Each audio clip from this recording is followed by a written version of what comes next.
Vazhdon qortimi dhe paralajmërimi për gjykimin ndaj udhëheqësve të padrejtë, të cilët përdorën pushtetin e tyre për të shtypur të dobtit dhe për të marrë pasurinë. Gjithashtu, objekti i gjykimit bëhen edhe gratë e quajtura vajzat e Sionit. Me sa duket, ato ishin bijat ose gratë e njerëzve me pushtet, dhe luksi e krenaria e tyre gjithashtu ishin në gjykimin e Perëndisë. Në fund, Perëndia gjykon të gjithë shtresën e privilegjuar që gëzonte pasuri dhe pushtet duke shtypur të pafuqishmit. Kur të vijë gjykimi i Perëndisë, të gjitha stolitë e tyre të hishme do t'u hiqen dhe ato do të përjetojnë turp e poshtërim. Kjo tregon fundin e atyre që ndjekin pasurinë e kotë dhe lavdinë e jashtme. Prandaj, besimtari nuk duhet të përpiqet të zbukurojë vetëm pamjen e jashtme për të tërhequr vëmendjen, por të përkushtohet për të kultivuar bukurinë e brendshme përpara Perëndisë. Sepse Perëndia nuk shikon pamjen e jashtme, por zemrën.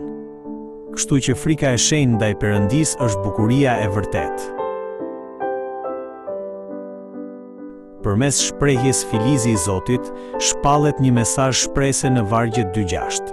Kjo do të thotë se pas gjykimit do të vijë patjetër edhe ripërtëritja.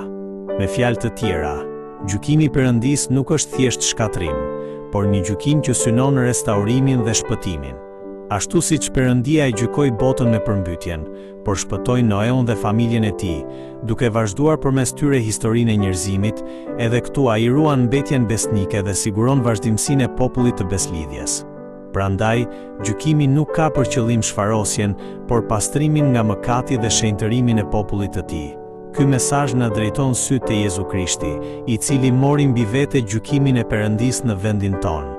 Jezusi mbajti mëkatet tona dhe pranoi ndëshkimin që ne meritonim, duke e paguar plotësisht çmimin e tyre. Si rezultat, ne kemi marrë faljen e mëkateve dhe hirin e ripërtëritjes.